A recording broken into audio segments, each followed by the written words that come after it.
बसमध्ये प्रवास करणाऱ्या महिलांचे सोन्याचे दागिने चोरणाऱ्या महिला आरोपीला अटक. 5 तोळ्यांचे सोन्याचे दागिने जप्त. बसमध्ये प्रवास करीत असताना गर्दीचा फायदा घेऊन महिलांच्या गळ्यातील मंगळसूत्र गंठण चोरणाऱ्या गुन्ह्यातील महिला आरोपीला अटक करण्यात आली आहे. 51.5 ग्राम सोन्याचे दागिने जप्त करण्यात आले. 3 गुन्हे उघड. पोलीस अधीक्षक सोमय मुंडे यांच्या मार्गदर्शनात स्थानिक गुन्हे शाखेची कामगिरी. याबाबत थोडक्यात माहिती अशी की पोलीस अधीक्षक श्री सोमय मुंडे यांनी लातूर जिल्ह्यामध्ये घडणाऱ्या चोरी व चेन स्नॅचिंगचे गुन्हे उघडकीस आणण्याकरिता आदेशित केले होते.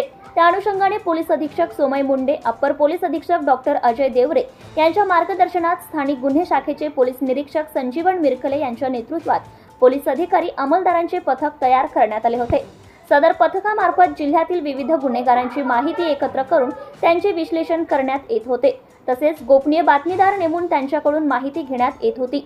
दरम्यान 11 मे रोजी पोलीस पथकाला मिळालेल्या गोपनीय माहितीवरून बसमध्ये प्रवास करणाऱ्या गर्दीचा फायदा घेऊन महिलांच्या गळ्यातील चोरलेले सोन्याचे दागिने विकण्याच्या प्रयत्नात असलेल्या महिला आरोपीला बस स्थानक क्रमांक 2च्या परिसरातून ताब्यात घेऊन विचारपूस केली असता त्यांनी सांगितले की लातूर शहरातील व जिल्ह्यातील विविध पोलीस ठाण्याच्या हद्दीतील बस स्थानकांमध्ये गर्दीचा फायदा घेऊन बसमधून चढउतार करणाऱ्या महिलांच्या गळ्यातील मंगळसूत्र गंठण चोरून निघून जाण्याचे गुन्हे केल्याचं कबूल केले.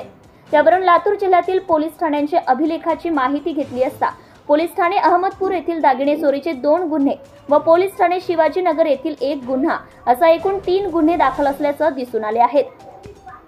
नमूद आरोपींनी वर गुन्ह्यात चोरलेला सोन्याचे 51 ग्रॅम वजनाचे सोन्याचे दागिने आजच्या बाजारभावाप्रमाणे किंमत एकूण 5 लाख रुपयांचा मुद्देमाल जप्त करण्यात आला आहे. Subscribe now and press the bell icon. Never miss an update.